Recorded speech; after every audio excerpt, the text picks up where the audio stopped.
Hello, Archie Dunlop here with Talking Astrology with Archie on Tuesday, August the 27th, 2024. So I noticed that Pavel Durov, who is CEO of Telegram, has been arrested in France.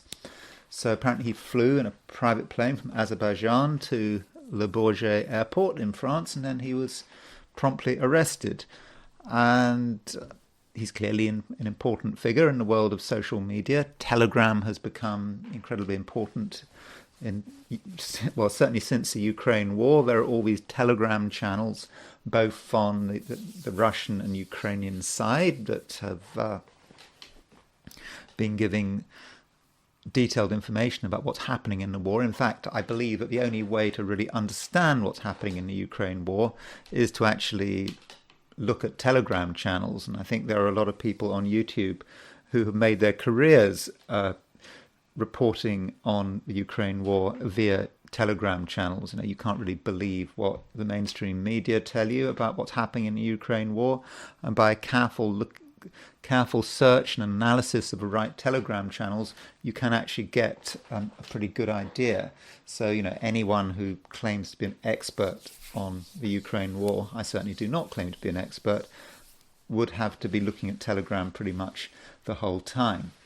And so it's interesting when someone gets arrested like this. He didn't have to go to France. He knew he'd be in trouble I think he should have known he would have been in trouble if he went to France. As far as France was concerned, he was committing a crime because, or they're suggesting he committed a crime because Telegram it maintains its secrets, doesn't it? If you post on Telegram, there is a certain anonymity there. I mean, the Russians have apparently urged him to reveal information about Ukrainian demonstrators and so forth, even before the war in Ukraine, and he's refused. And so the Russians didn't arrest him. And so if you think the Russians didn't arrest him, you would have thought the French would have left him alone. But no. I mean, this is a reminder that freedom, I suppose, is under attack everywhere, not just in Russia. It's under attack in Western Europe as well. I will then be looking at his chart and just considering, what was happening when he was arrested. To what extent, at an unconscious level, was this a deliberate action? Because I don't have his time of birth, but I do have a noon chart. Talking about noon charts, I have perhaps been, I won't say criticized, but perhaps I have been accused of being overly conservative in the way I look at birth times. So I use this thing called the Rodding rating. So I avoid using time charts if I don't have an AA or a B Rodden rating. And on astrodata.com, astro.com or whatever it is, they always give a rating. In fact, on Astro Theme, you have a rating. And the ratings to look for are A, AA, or B. And if you have a C rating, it's not entirely reliable. Now, one person who has a C rating is RFK, Robert Kennedy Jr. So if you've been following my videos, when I put up Robert Kennedy Jr.'s chart, I've always set his chart up for noon. And some commenters have said, hold on, we know the birth time. His birth time is freely available. And it's true, there is a birth time. If you go to astro.com, you will see the birth time. But it sort of came in a way that is rather sort of second-hand. It's not direct from a birth certificate. I think RFK was born in Washington, D.C., and I've got a feeling that certainly in the 1950s, Washington, D.C. didn't put the time of birth on their birth certificates, and so there's a problem there. But I want to sort of consider Rodding ratings a little, give an example of the problems that astrologers in the past had with Hillary Clinton's chart. Now, we do have a confirmed birth time for Hillary Clinton now, but this wasn't always the case. So I want to consider that, and I also want to consider RHK's chart, assuming the time of his birth is correct. I don't want to look at his chart in terms of the present. I want to look at a couple of events in his chart and say, well, does this actually line up with his horoscope. Of course, the event I'm really considering is the murder of his father. But before I do all that, I want to look at the astrology and the I Ching for today, which is Tuesday, August the 27th, 2024. And before I talk about that, I just want to quickly mention that I would be really happy if you were to like this video. You just have to press a button, that's all it takes. And if you're not subscribed and you like this video, of course, I would be really, really grateful if you were to subscribe. You know, subscriptions do make a big difference. They help me grow the channel, and of course I'm trying to get to that magic 10,000, and I'm still only on 6,300 and something, so it seems a long way to go. So if you could just help me make that 10,000, I would be very grateful. Okay, so let's look at what's going on today for Tuesday. Now that is Pavel Durov. Interesting. He has 4 citizenships, and not just Russian citizenship. He's got French citizenship, and he's got St. Kitts citizenship, and one of the Gulf states. So he's got 4 of them. He tries to be a man of the world, not necessarily tied to any particular country, and maybe that's part of his problem. I don't know. So let's look at what's happening today. I'm not claiming that anything dramatic is happening. The moon is continuing to make its movement through Gemini. There you can see at noon today, there's the moon. Moon in Gemini. It's making a square. You can see it's making a conjunction to Jupiter, and it's making a square to Saturn. And so it's kind of interesting, isn't it? So you've got the moon in Gemini, which really wants to say what's on its mind. It's a very communicative moon in Gemini. As I was saying yesterday, words can kind of be an escape mechanism for moon in Gemini. That's how the moon can defend itself. And, that's the instinctive response to moon in Gemini. When you're in trouble, when you're confused, you talk.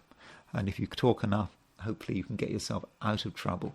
I'm not saying any of us are going to be in trouble, but that's just the way the moon can work. Now, the moon makes a square to Saturn, and it makes a conjunction to Jupiter. So what happens today is that first there's a square to Saturn, then there's a conjunction to Jupiter. So there may be a chronological feel to that. So first, moon square Saturn, there are feelings perhaps of negativity, that things aren't working out, that we're running into a bit of difficulty. And then moon conjunct Jupiter, there's a way forward. We suddenly feel optimistic. So pessimism and optimism are perhaps very much part of today's experience, and that of course is because the moon is picking up on the Jupiter-Saturn square. Jupiter and Saturn had their square about a week ago, but those 2 planets are still very much in evidence, and we'll be hearing more about this Jupiter-Saturn square. And it's about the desire to expand, move forward, having to clashing with the need for contraction and discipline. And the moon is I think, is picking up on that, and it's kind of bringing together that Jupiter-Saturn square that we saw a week ago. And in terms of other aspects, well, we've got Venus trine Uranus. There is Venus, 27 Virgo, still in Virgo. We'll be moving into Libra later in a few days' time. Venus in Virgo, trine Uranus. Venus trine Uranus it's quite a nice aspect. It's quite an exciting aspect. Okay, not as exciting as it would be as if it were in fire signs. I don't know if it was Venus in Aries trine Uranus in Sagittarius. I mean, that would be exciting. But this is earthy and not so dramatic, but still, in terms of relationships, there could be sudden meetings, sudden events. It could be about the way we present ourselves. Venus can be the planet of art and appearance, so you make it trine Uranus, so that it could be presenting oneself in a dramatic, unique and original way. And there may be discoveries about money, I suppose, if you take Venus as being ruler of money, but also we don't want to act too much on impulse. I suppose that's how Venus trine Uranus could work, acting on impulse, suddenly deciding to introduce ourselves to someone, someone suddenly appearing from nowhere, us wanting to talk to a stranger wanting to talk to us. Is that a good thing? Well, I don't know. You have to sort of consider the situation. And really, that is pretty much it. There's not a great deal happening this week. Sorry, not this week, today, Tuesday. And the moon is making a sextile to Mercury. It's always nice having a moon sextile Mercury. Moon and Mercury, the two planets of communication. Moon is about emotional communication. Mercury is more about mental, cognitive communication. And so when you've got moon sextile Mercury, there is a natural ability to communicate. It's just easy, it's straightforward. Okay, nothing very deep is discussed. I've got a moon Mercury sextile in my chart. I think it's okay. I suppose I've got something to say. Some might say I just scratch the surface. I don't know. Moon sextile Mercury can just scratch the surface if neither Moon nor Mercury are in water signs, perhaps. Of course, you've got to look at the overall chart. But still, Moon sextile Mercury can be quite communicative and usefully communicative. It is a sextile. It's not square or an opposition to Mercury. We can just say what's on our mind, listen to what other people are saying, play with our ideas, and it can be done, and we can bring our talents to bear. And that's pretty much it. Okay, Mercury and Venus are 36 degrees apart. In other words, they're making a decile, 1/10 of the circle. So a tenth of the circle, and you've got Mercury decile Venus. Well, deciles are perhaps about the attempts. It's about the attempt to create a style. Decile, it's a tenth of a circle. That's 2 times 5. Sorry, is that, 2 times 5 is 10. Yeah, so that's what a decile is about, 2 times 5. 2 represents opposition and challenge. Decile is about style and what we're trying to create. So we are struggling, that's a 2 aspect of it, to create a style of clear communication about the things that we find interesting, perhaps about our interests in terms of art and our creativity. Perhaps it might be about trying to explain to someone our artistic tastes. That might be one way of the Mercury decile Venus. We're trying to get people to understand what we find to be beautiful, or what we find to be powerful in a creative sense. And it might just be that we're struggling to communicate our own creativity, perhaps our artistic creativity. It could be our entrepreneurial creativity. It is a bit of a struggle. I'm not saying it's too much of a struggle. It's worth persevering. Turning to the heliocentric picture. So these are the positions of the planets. If you put the Sun at the centre of the solar system, so there's going to be no Moon in this chart because it's Earth and the Moon are in the same place. And I suppose the main aspect, well, Mercury is applying to a sextile of Jupiter. I think that aspect would be exact tomorrow.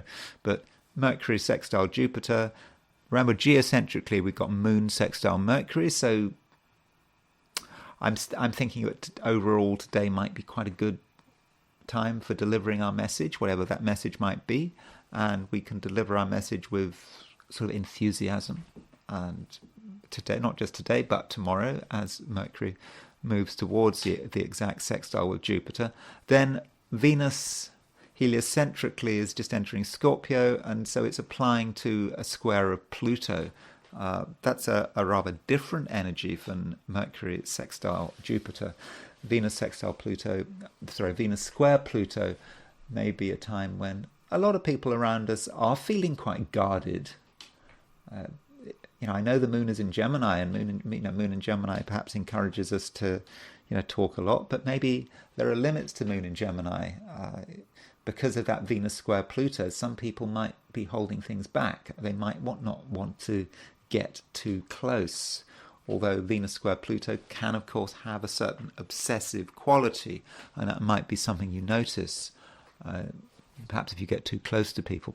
But it is a heliocentric chart. It's not really about our personal lives. It's more about the world around us. And just in general, there's a sense in which certain things are being hidden, and people are not perhaps always being very clear in terms of how they're behaving and what kind of signaling they're giving.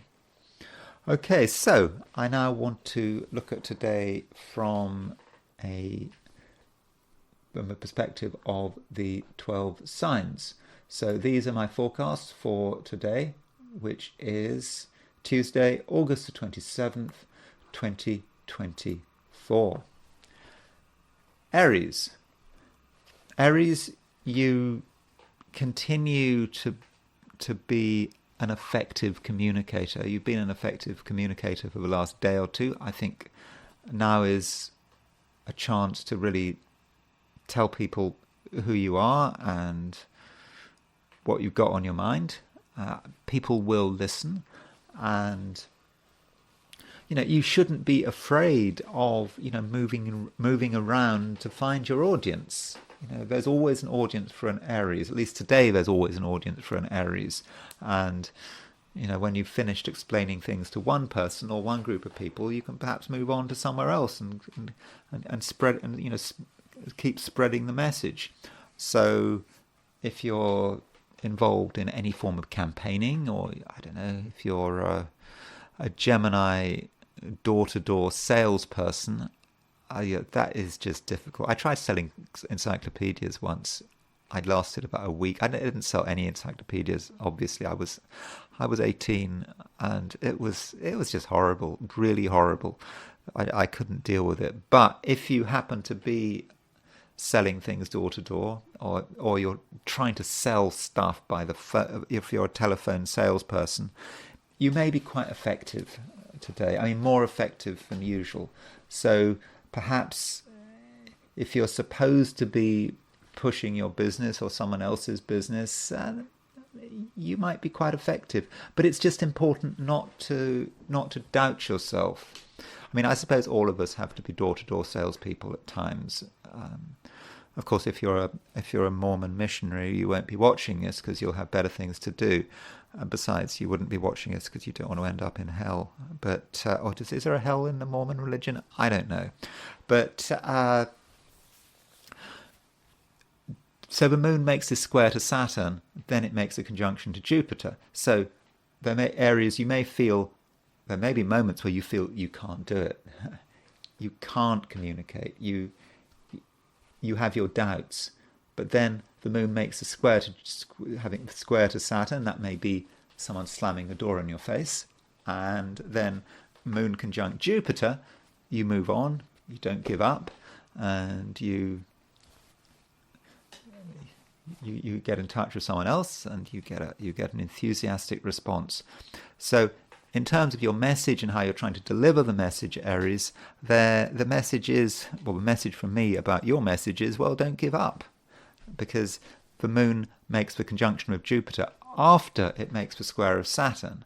So sure, there might be times where you feel it would be better to just not get involved. But if you can just be an extroverted Aries, don't give up. I think a lot of people can get to hear your message, and I think a lot of people will think the message is absolutely great. And I'm not saying, though, Aries, that you have to just be an obnoxious door-to-door salesperson all day long, or whatever the equivalent is in terms of your life and your needs. That's not the only thing going on. It seems that you have a clear sense of what you can do and what you're good at. It's nothing, in fact, that has to be shouted about. Not really. And once you get a chance to just step back, once you've got your message across, once you've done whatever you have to do, you can actually be quite objective, and in your objectivity, you can actually start to see your own genius, really, and you can see that behind the show there is someone who is really very, very talented. Just give yourself a chance, and it's that special talent you have that can't, but is not going to be constrained by other people, by what's going on in the world. It's not a talent that can ever be out of date. Some people might claim it's out of date, but no, it's not out of date. I don't know whether that talent is calligraphy. Perhaps some people say handwriting is out of date, but no, it's something like that. But so that is certainly something to consider.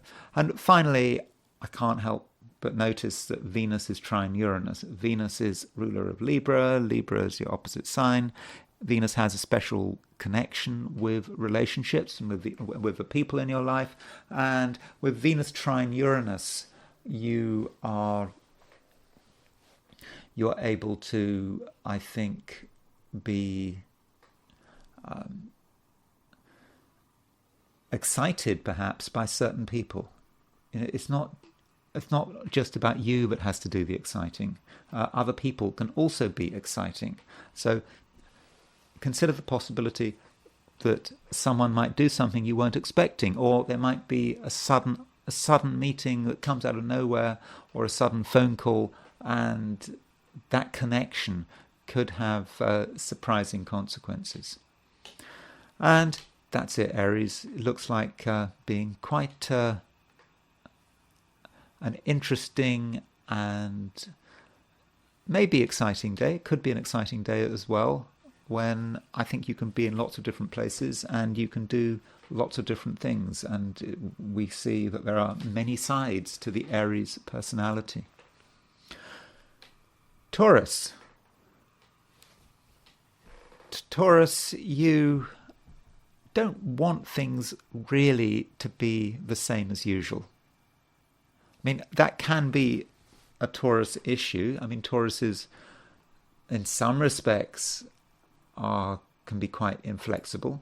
They like to do things one way, and they don't really want to be messed around. But I think that today, Taurus, you do feel the need for variety, and doing things the same old way just doesn't feel right. And that is because Venus is making a trine to Uranus. Remember, Venus is your ruling planet. Venus is right at the end of Virgo. Venus is getting ready to move into Libra. And as I said yesterday, you've got to take advantage of Venus in Libra while it's there. Sorry, with Venus in Virgo while it's there. Having Venus in another Earth sign, because Taurus, you're an Earth sign. And so with Venus trine Uranus, today is a day when you can do something that marks you out as a unique individual. Now, that doesn't mean you just have to do something different for the sake of it. Okay, it's easy to get attention, but what we want is to get favourable attention. That's what matters, isn't it? And I think with Venus trine Uranus, you can be unique in a way that is not disruptive, and you perhaps have to trust yourself to be unique, and not worry too much about what other people say. But as I've just suggested, you don't want to cause a stir just for the sake of it. And at the same time, I think that some Taurians may be a little concerned about what they have and what they don't have. That is always possible. I think that, I don't like to say this, but a few Taurians might have a slightly jealous streak. I mean, we're all jealous, but there might be a slightly jealous streak might come into consciousness. Maybe particularly when you're with other people. I think you'll be very aware of what other people have and what you don't have. And I know that, you might think that material possessions don't matter, and it's not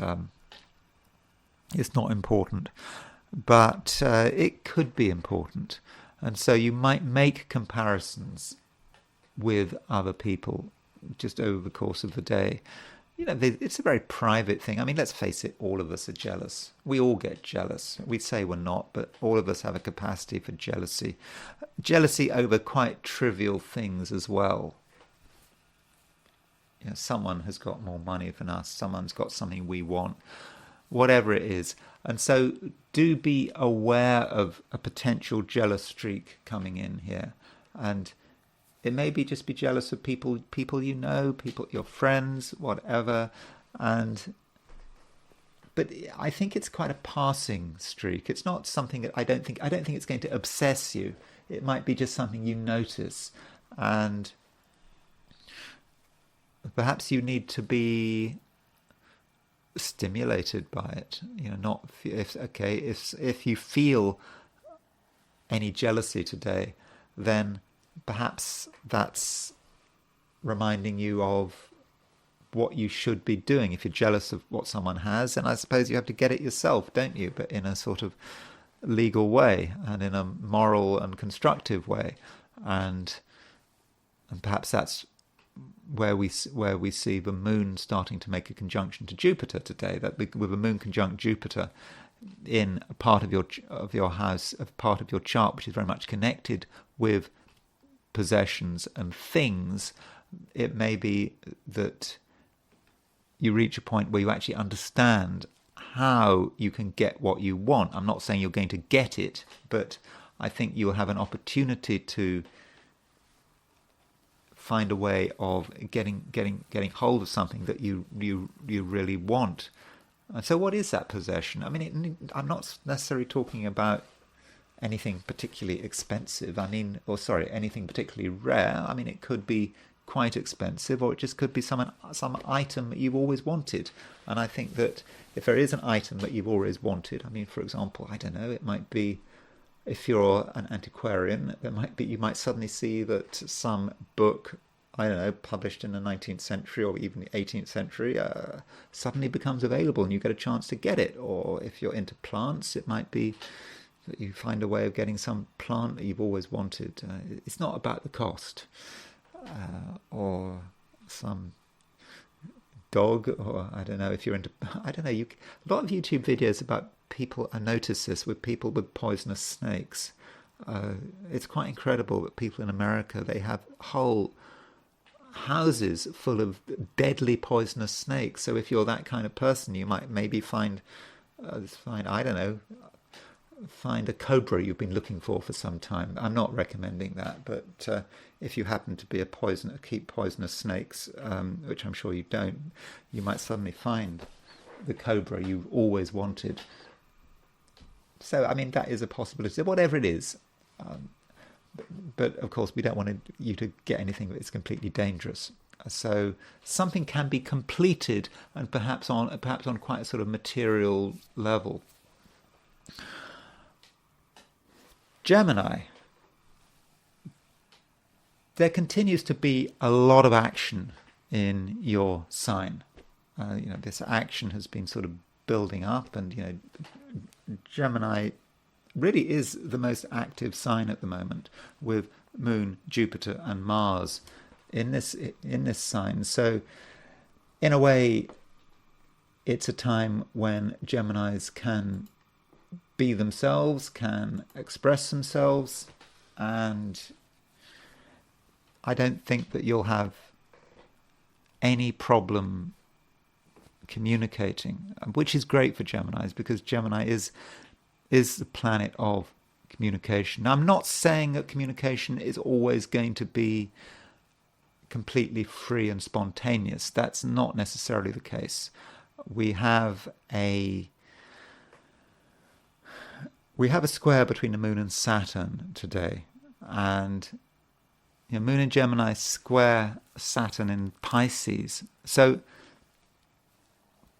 there may be a moment where you pause, where you're not quite sure what you want to say, but it's really a time to structure it. It's to structure your message.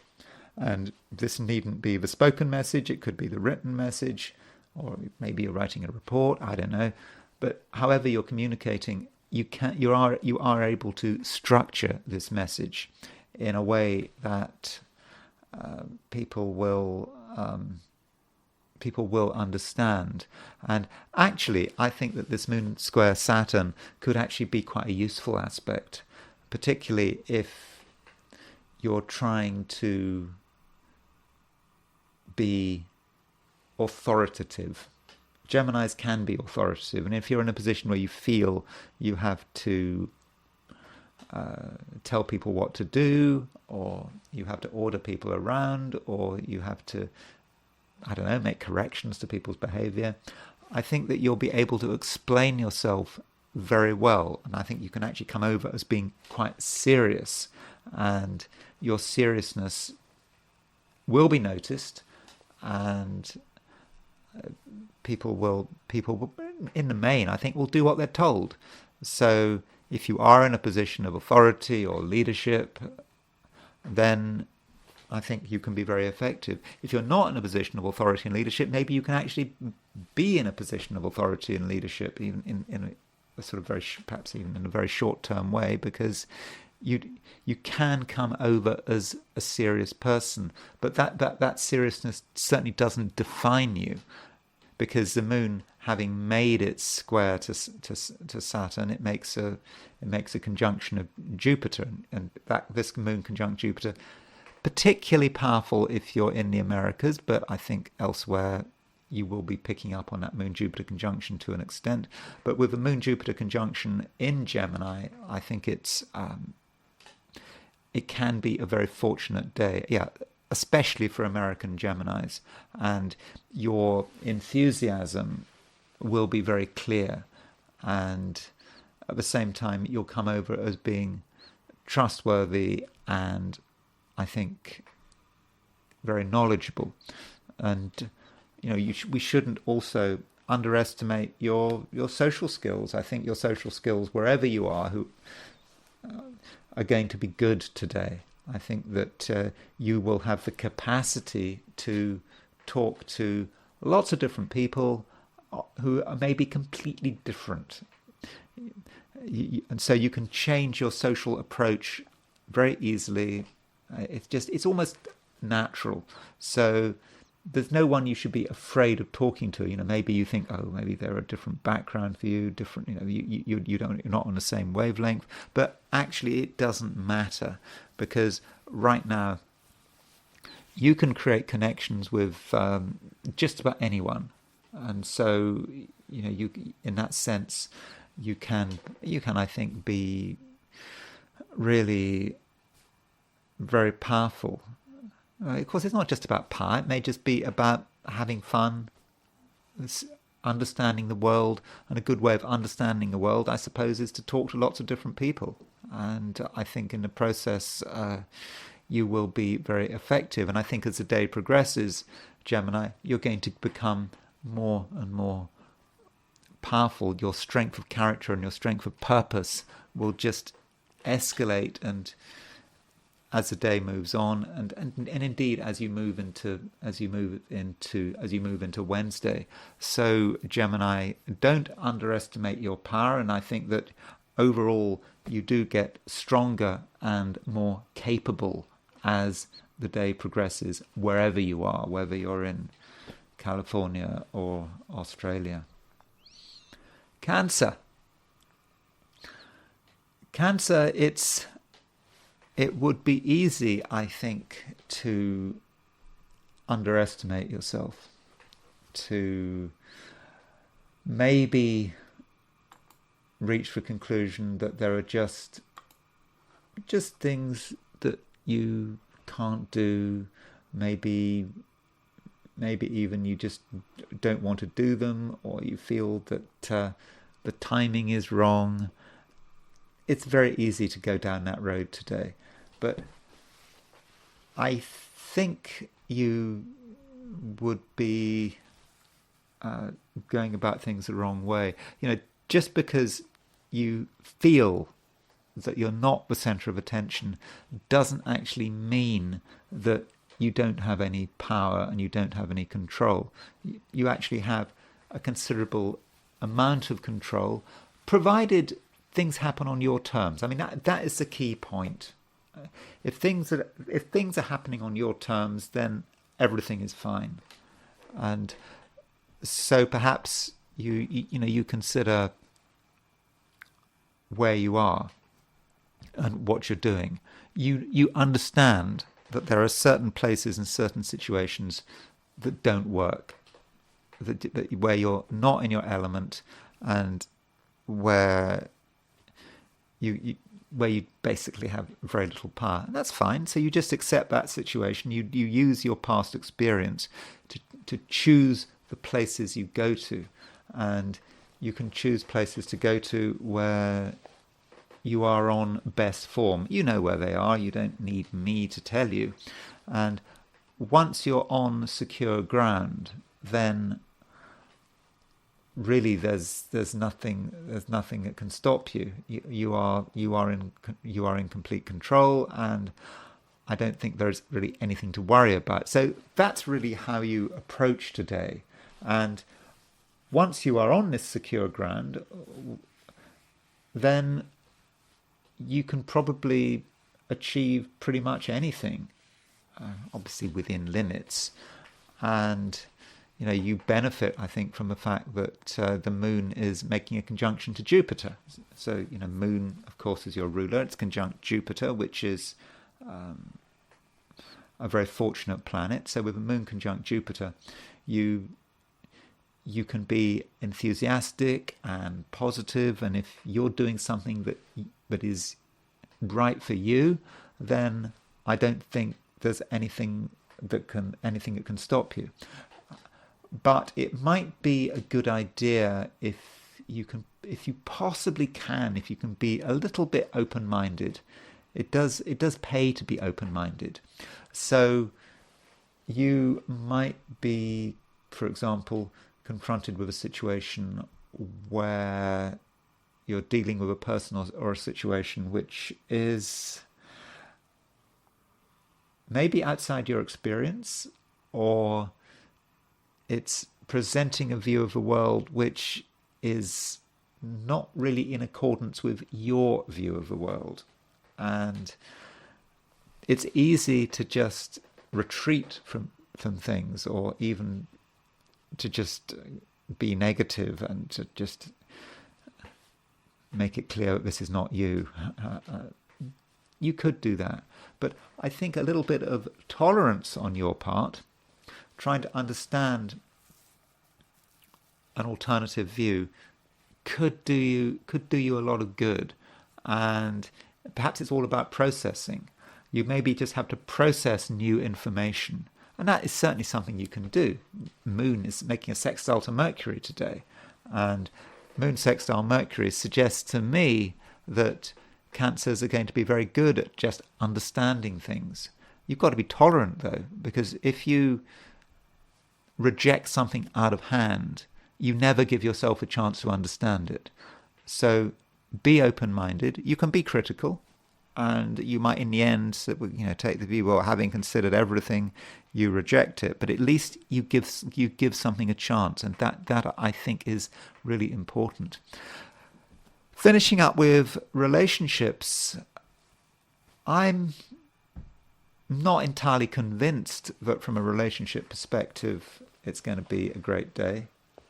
I think if you get too close to people, even people you really care about, you may feel that something's wrong, that people are cramping each other's style, and it just may be a problem.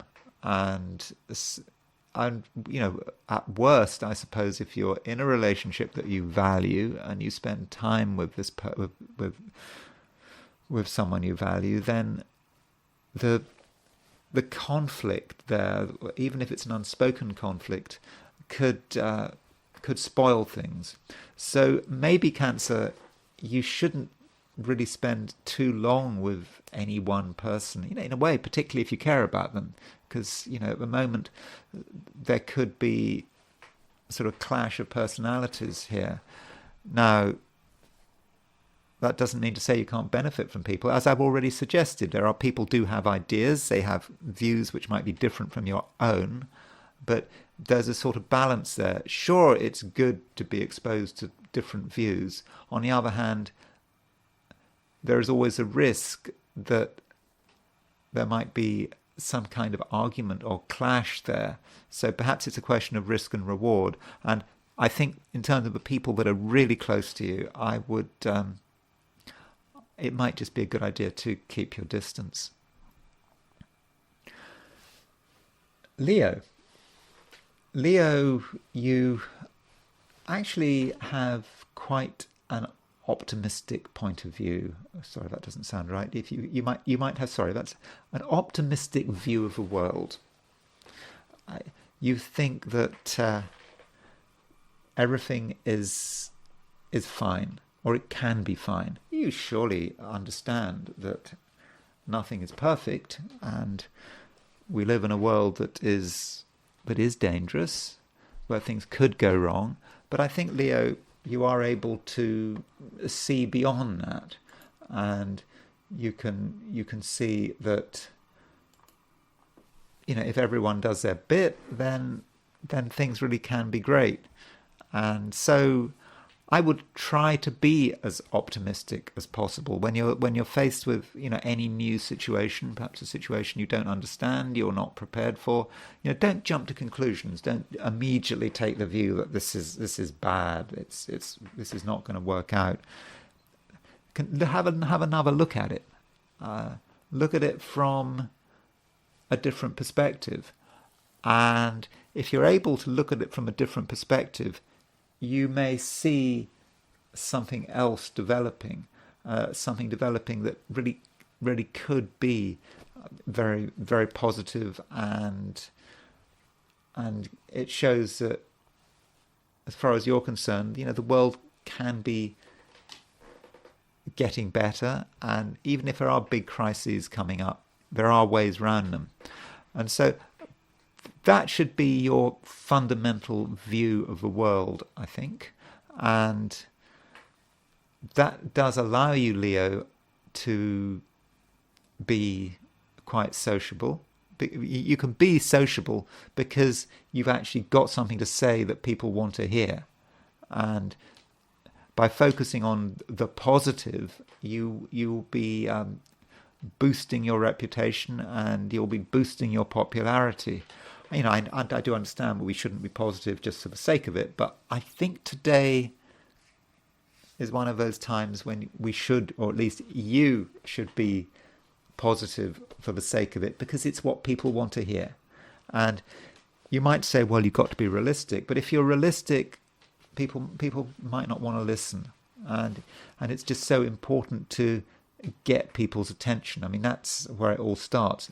Get people's attention, and then let everything else sort itself out. And I suppose I have to say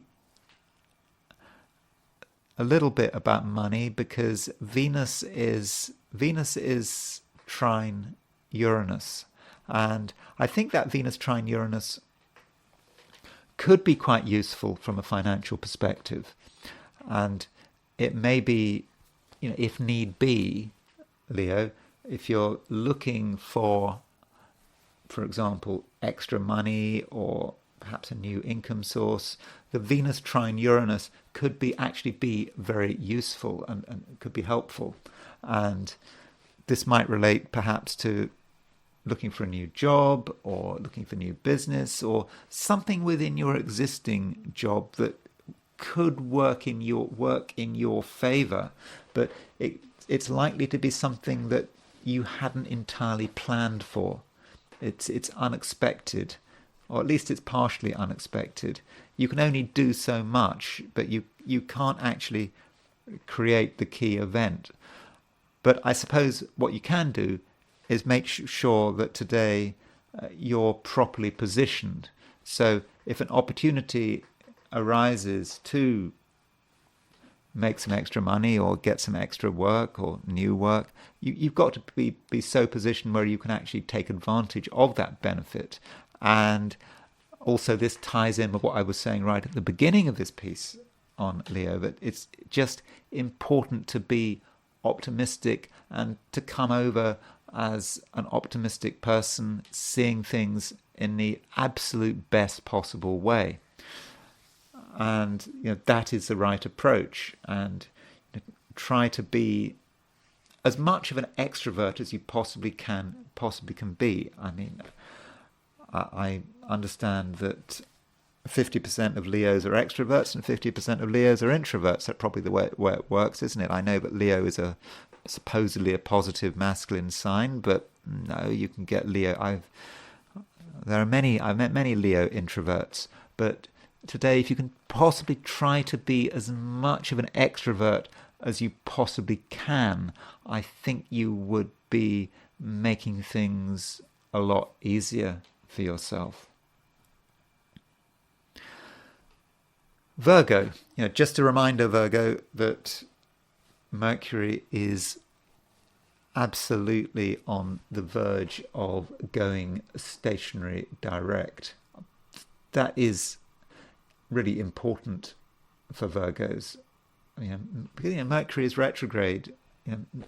With Mercury retrograde, Virgo, things might not have gone entirely to plan, and you might have had to put things on hold, and it may have been a bit frustrating. And with Mercury retrograde in Leo, you may have felt that you may have felt something was really close, that things were moving your way, and now they're not moving your way. They haven't been moving your way, and there might have been a certain sense of disappointment. But don't worry, Mercury is about to go direct. Let me just tell you precisely when Mercury goes direct. I know Virgos like to know these kind of things, don't they?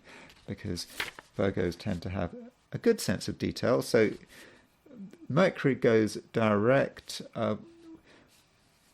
Mercury goes stationary direct tomorrow.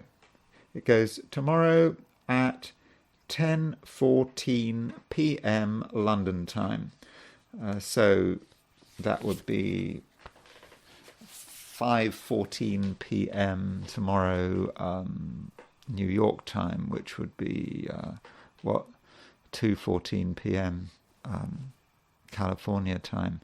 So tomorrow, don't worry. So tomorrow, or certainly if you're an Australian Virgo, or it would be tomorrow, that would be Thursday morning. But so it's really close, and so it's about to happen. And I think that is really something to look forward to. And there are other things to look forward to, Virgo. I mean, today I would have said that you do have a clear sense of what you want. Yeah, sure, Mercury might be retrograde. You may not be able to get what you want straight away. But today there is a conjunction between the Moon and Jupiter in Gemini. And I think that Moon-Jupiter conjunction is fortunate, it's optimistic, and it's a time when you can really cut a positive image, and it will be very clear, not just to yourself, but to others, what you want. And so I would have said, Virgo, don't be shy. And don't be shy about what you want. Don't be shy about how you'd like the world to be, because it can be like that. And you can get the recognition and status that you feel you deserve. And the things you do today can start moving you in the right direction. Now, I understand at the same time that there are some frustrations. There may be a particular situation bothering you that seems to be holding you back. It may feel like you've got like everything in order. Things are moving, almost moving, maybe once Mercury's direct, but it's just still something holding you back. And I think you need to start to think, what is it? And now might be actually a time to actually identify it. Now, what is it? It could be someone you're spending too much time with. It may be a person. Not everyone is helpful. Some people will deliberately hold you back, maybe because they're jealous of you, maybe because they're being difficult, and their influence could be just unhelpful. Some people, it's a terrible thing to say, but some people are just unlucky for each other. It really is the case, and some people are lucky for each other. And it needn't necessarily work both ways. You can have person A can be lucky for B, and person B can be unlucky for A. It can happen. I've seen it happen like that. And so do consider that possibility. Maybe there's someone around you who's not doing you any good. It may not even be their fault. It just may be the way the chemistry works. But it's also possible that you're imagining things. You have made a decision that certain people are just unhelpful, that they wish you ill, maybe, but maybe you're projecting. You have to really ask yourself that. And it's an issue that is important today, but in fact, I think it is an issue that you've been having to deal with for some time, I think since the beginning of 2023. So that's something you need to work on, and I think that today that might come into focus. But that should not take away from the fact that the moon makes a conjunction to Jupiter, and that conjunction between moon and Jupiter really is fortunate, and it does allow you to move forward with your plans and your ideas, and it means that your own positive feelings, they really mean something. So do try to be positive, and in terms of recognition and status and getting what you want, I think you can move forward. And when Mercury goes direct tomorrow, or perhaps the day after, depending on where you are, I think you will see further gains. Libra, it can be an exciting day if that's what you want. And that is because Venus, which is your ruler, is trine Uranus. And this trine to Uranus can create things that you just weren't expecting.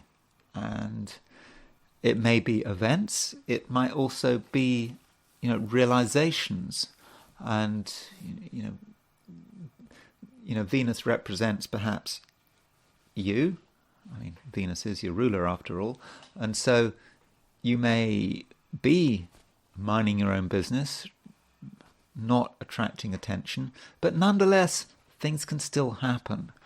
Things that you really weren't expecting and you hadn't planned for. And I think in the main, they're likely to be positive.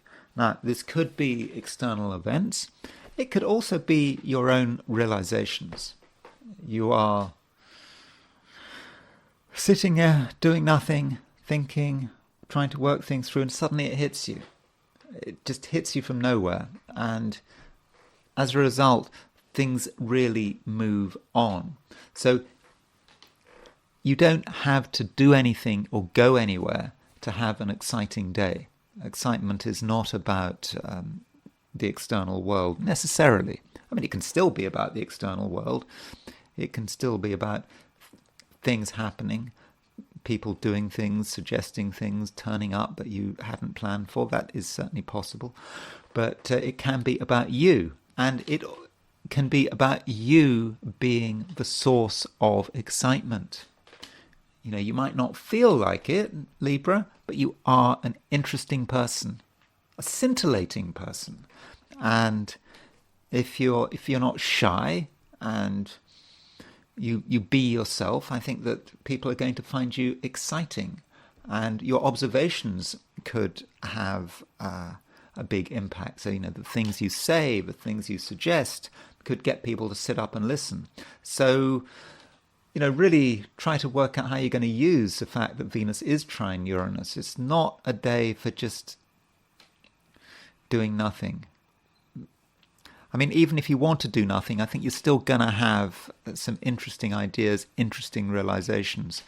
And at the same time, Libra, I think in your own way, you're going to be quite dynamic, certainly socially dynamic. When there are people around you, you'll feed on the environment, and you'll feed on the sort of vibes that people are giving off. And I think, you know, where there are people, where there are people, there is excitement, and you can create the excitement. And I think, Libra, you can bring people together and also show some dynamism. You know, it's not a time for just letting others make the decisions. You can actually be the person who creates the first impulse, who makes the first suggestion. It might not feel like it. It might not be how you'd like it to be. You know, you might think that that's not for you, but it is for you.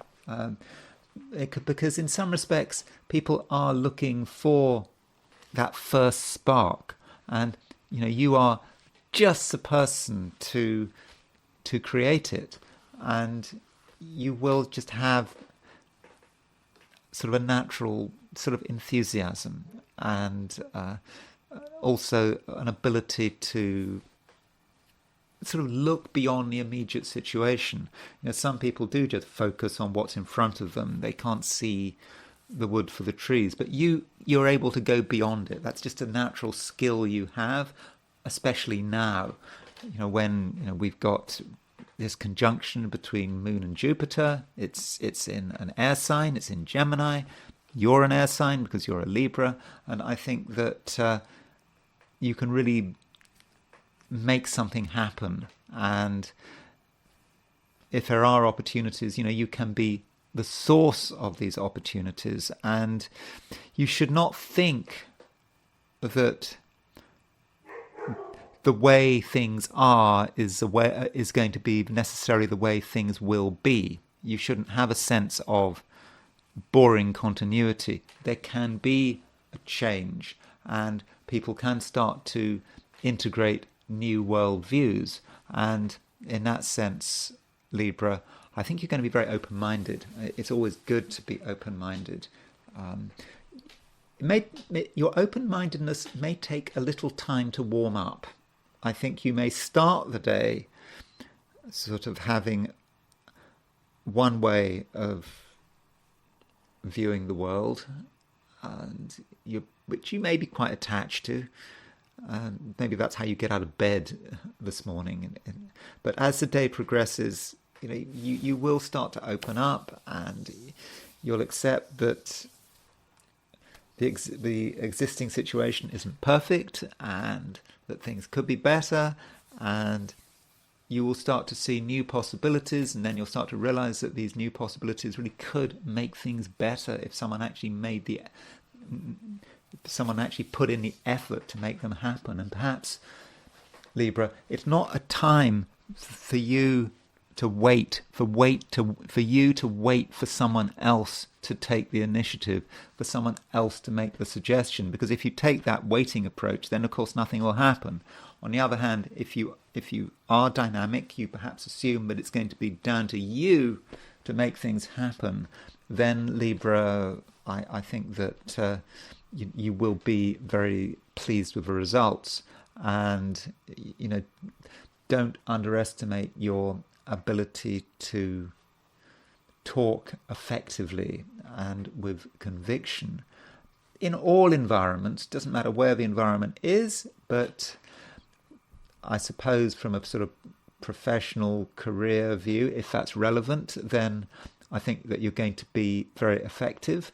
I think in terms of your work, perhaps things have been done in the same old way for too long, and you may have a chance to create a change or just make a suggestion that sort of people actually listen to. Of course, it does depend on what kind of work you're doing. I mean, some kinds of work have greater scope for flexibility than others. So always ask yourself, Libra, what can you do to change the situation? Because, at the moment, you are an exciting and inspired person. Scorpio, you probably feel that there are things that just need to be worked through. It's not a time, as far as you're concerned, to be open, to reveal your hand, because there's still so much to consider, and there are loose ends. And overall, Scorpio, I just think that you feel that really you're just not ready. And I don't think there's anything wrong with that approach. Scorpios do need to, I suppose, listen to themselves. And if you feel that now is not the right time, then that's fine. And it does seem that there is a lot of preparation that you can do today, sort of mental preparation, certainly. And if you spend time thinking about things and working things through, you may actually find that there is a possibility that starts to make itself felt. Something you thought was just not going to work, but you give it another look in your own way, without anyone's input or interference. You give it another look, and you can start to see a possibility, and then you give it another look. Okay, it might be a little bit complicated, but this could be something very real. It might be something that you and others could really benefit from in the future. So that might be a good way of dealing with today's energies, to really go down deep. And Scorpios, of course, like to do that. And you're not doing this in a self-indulgent way. It's not just about being deep for the sake of being deep. It's because you're trying to understand the roots of things, and that is very important to you. But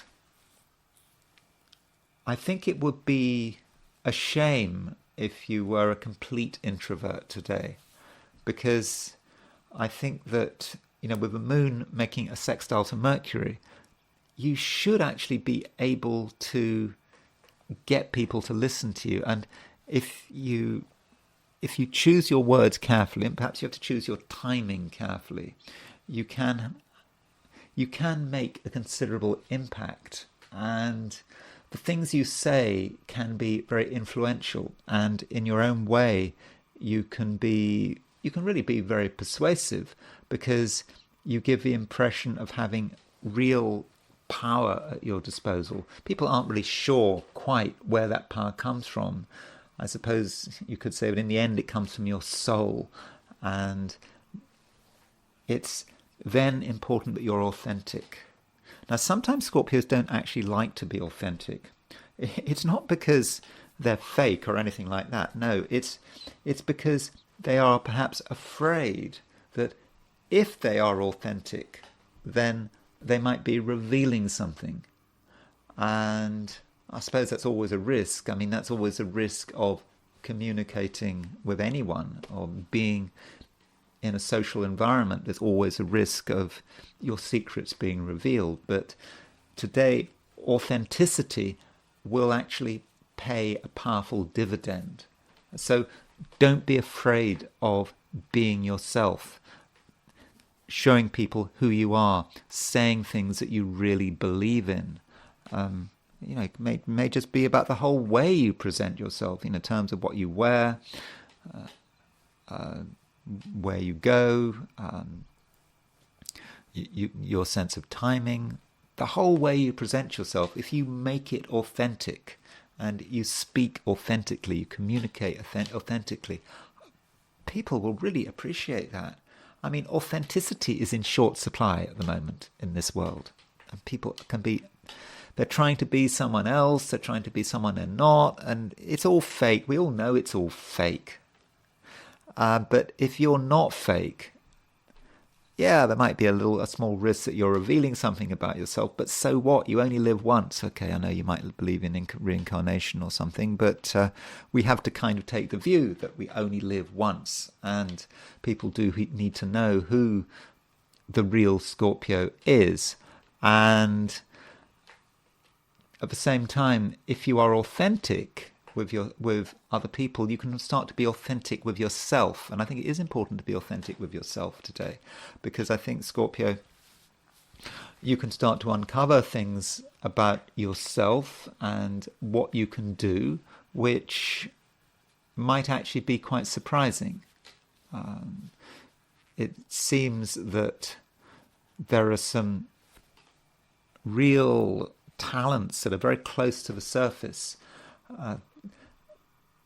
And part of it is about just being objective about what you can do. It's not about being obsessed about what you can do, thinking it's a matter of life and death. It's just this natural understanding that there's something you're good at. It's obvious. It doesn't have to be shouted about, but it can be shouted about, I suppose. And that reminds you that it is a day when you really need to be authentic. Now, one word about relationships. Venus is making a trine to Uranus. Venus does rule Taurus, which is, of course, your opposite sign. And so Venus trine Uranus, that may say something about other people's behavior. And other people might behave in an unexpected way that you hadn't planned for. And it's important, Scorpio, that you don't overreact, that you don't jump to conclusions. Just because someone behaves in a way that you haven't seen them behaving like before doesn't mean there's anything wrong. It doesn't mean anything wrong is happening. It may actually be something quite interesting, because people have complicated personalities. All of us have complicated personalities, and it's always perhaps good to be surprised. We don't want to be in a situation where we know someone so well that we know what they're going to say next. I mean, that's kind of distressing, because it's like when we've heard the record before. Once we've heard the whole record before. Once we've heard the whole record, and what more has anyone got to offer? So when you see someone offering something more, something you hadn't counted for, you didn't know about, that should be something interesting. Also, with Venus trine Uranus, maybe someone's going to just turn up, someone you haven't seen before, someone you don't know may make their presence felt, and that could be exciting. But if you're open-minded, I think you'll be able to see whether or not this is an opportunity, or whether it's just someone turning up and they just leave and it may be of no interest. But just be aware that Venus trine Uranus may represent some interesting social and interpersonal possibilities. Sagittarius,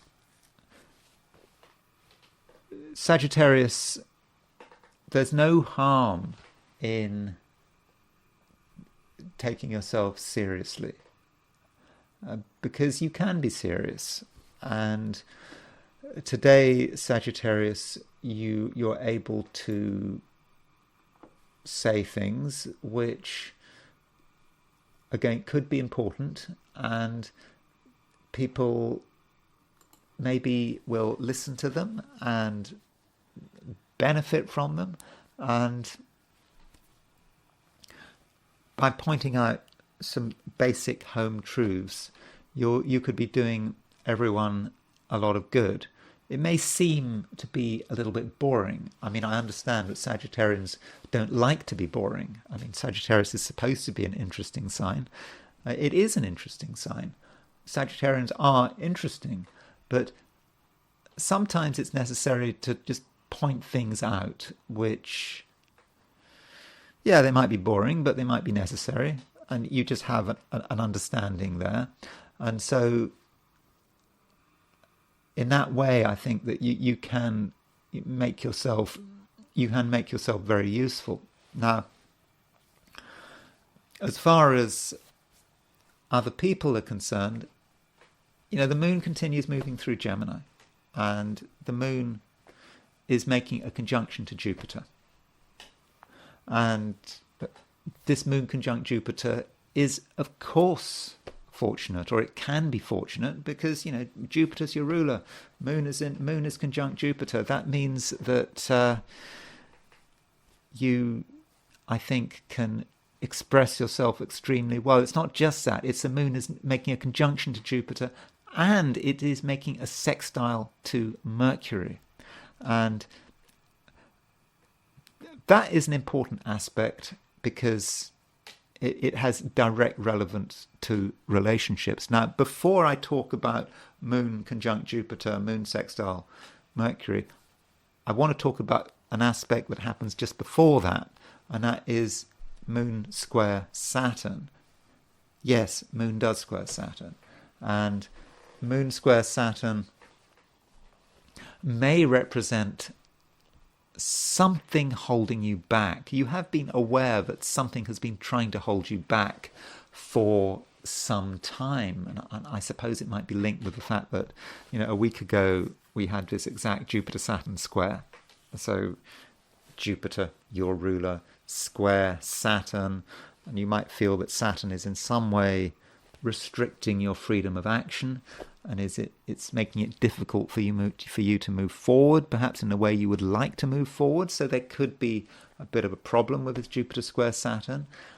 But I think maybe at times you even felt a bit rooted to the spot, or perhaps you had to deal with family and domestic issues, or you were just concerned about what was happening at a sort of a root level, and this may have just prevented you from completely being yourself. And with today's moon square Saturn, it's kind of more of the same. Your first inclination may be to feel that there's nothing you can do, that it's just more of the same, that you are being held back. But I think this is fairly short term, and I think that if you push against it, moon makes the square to Saturn, then it makes the conjunction to Jupiter. So with that moon conjunct Jupiter, suddenly things start to move, and you get a real sense of who you are and how you can link with the rest of the world, and people will pick up on that. People will realize that you've got a lot to offer, and in some ways, Sagittarius, I think you do need to make yourself available. I mean, people need a Sagittarian like you, and whether it's for support or for entertainment, or because you've got some interesting ideas. Also, you've got some very useful down-to-earth advice to give, as I suggested at the beginning of this section on Sagittarius. So, you can make yourself available without running the risk of being exploited. I think you will know how to get the balance right. But the moon, having made the conjunction Jupiter, does make a sextile to Mercury, and those two aspects could really be very useful for relationships of all kinds. And it's a time when if you're in a relationship with another person, and even if it's quite a long-lasting relationship, there are things that can be done to definitely improve it, to really improve the flow of communication. So if you and someone else have recently had a little bit of a communication breakdown, or I don't know, it might be someone very close to you, it might be your spouse, I don't know, if communication's been a bit difficult recently, then I think that things can change, and if you're prepared to make the move, I think the other person will be prepared to make the move as well. So recent hold-ups and miscommunications can be resolved, and it may be a good idea for you to take the initiative. But perhaps you're dealing with a person who is a little bit unsure of themselves, and they're not really in the mood to make anything happen, and they perhaps want you to make up if there's been a recent argument. Okay, fine. You can do something to build bridges.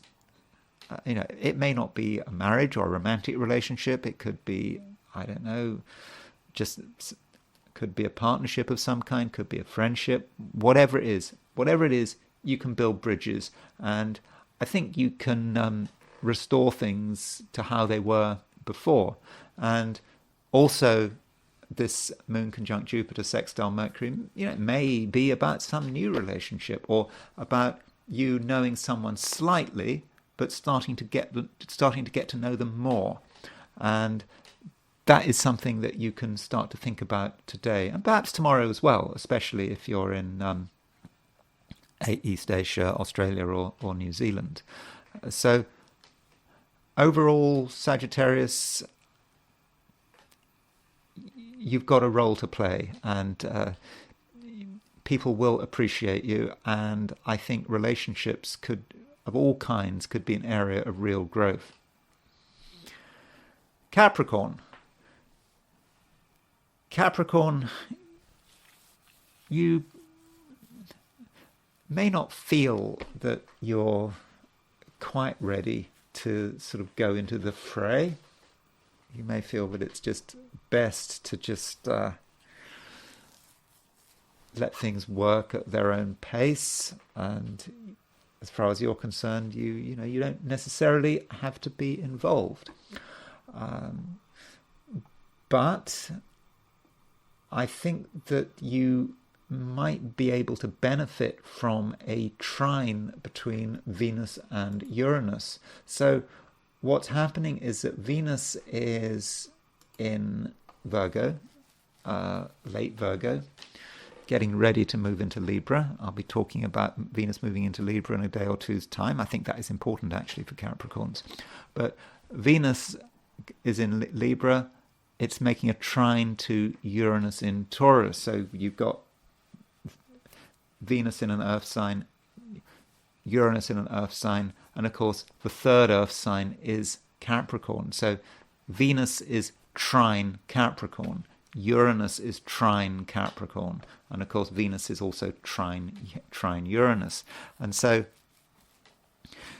you might start off the day thinking that really nothing much is going to happen. There's nothing really you can do. That might be just the general attitude that you come into the day with, and you might also take the view that you've got your own things to do, and you're not entirely convinced that you and others have much to do with each other. You may also be thinking that, or starting to appreciate certain incompatibilities. Sure, there are certain people who you are incompatible with, or it might seem that you're incompatible with, and that's perhaps another reason why you want to hold back. Yet this Venus trine Uranus could provide something new.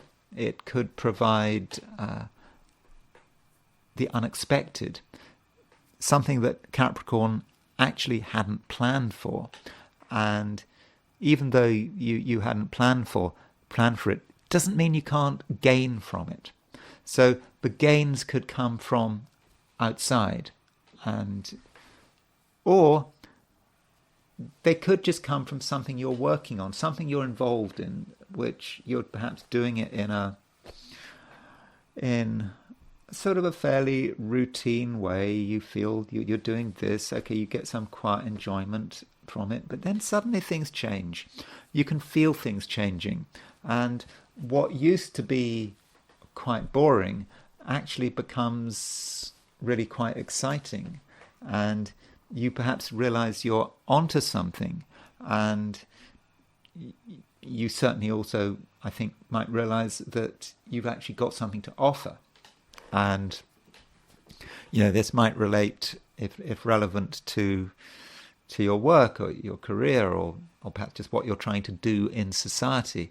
Suddenly it's becoming clear, and it becomes clear to you what exactly it is you have to offer. And it might actually be becoming clear to other people that you've got something that is in demand. And it almost feels a bit surprising, but it's just a reminder that you are special, and perhaps in the recent past you may have underestimated your specialness, but now it's kind of becoming very clear. And at the same time, you're maybe very suddenly starting to see the results of some of the work you've recently been doing, some of the preparations you've been involved with. It might have felt that it was going nowhere, but now it's all coming together. And so, kind of surprisingly, there is this sense of optimism coming in that you hadn't planned for. And there's no need to over dramatize what's going on. It's almost like what's happening today is a foretaste of the future. There's still things you need to work out. There's still things that you don't fully understand, but you have the tools readily available to understand things, to get to know things. So if there are any mysteries remaining after today, you can crack these mysteries. You'll know who to ask. You'll know where to search. So in a way, the day just gets more interesting, and I think that you'll develop a growing sense of purpose and meaning, and also, I think, usefulness. Aquarius, you are quite positive at the moment. You have a positive view of the world, and you believe that things are moving your way. And I think it's good that you're taking this approach. Aquarians, they are a Saturn-ruled sign, and so being a Saturn-ruled sign, Aquarians can be a little bit grim and sort of over-realistic. But today, I think that you can really start to see things.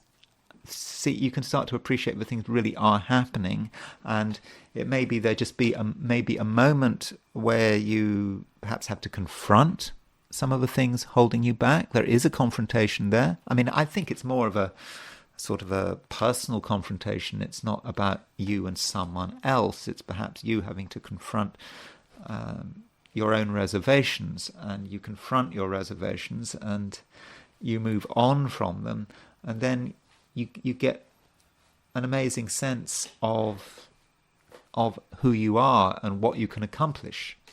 And you get this through the day, maybe even into tomorrow, especially if you're in Australia, New Zealand, Asia, certainly East Asia. You get a strong feeling for this, and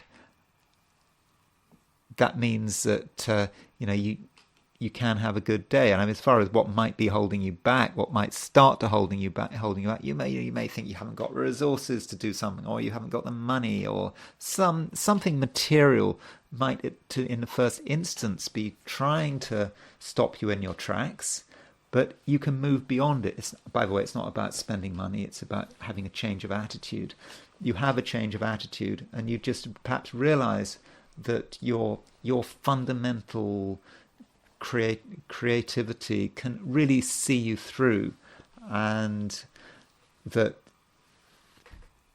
once you tune into who you are and what you can do, yeah, I don't think that there's very much that can stop you. And also, Aquarius, it's just very important that you enjoy it. It's very important that you enjoy it, whatever you're doing. You've got to enjoy it, because enjoyment is like it's like a way of reading your temperature, isn't it? I mean, let's be honest.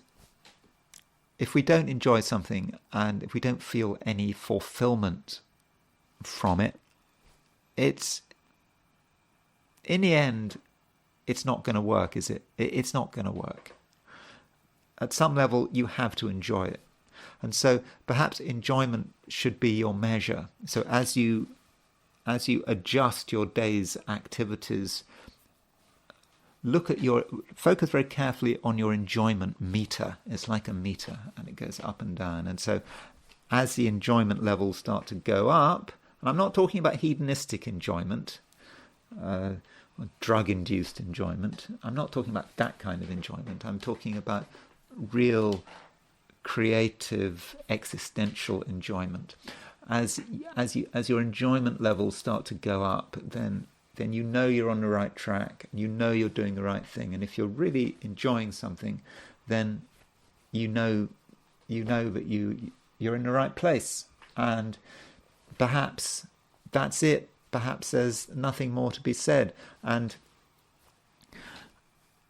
it's not about trying to compromise. It's not about trying to make people happy. But it's about what you find enjoyable. Now, if other people also find what you're doing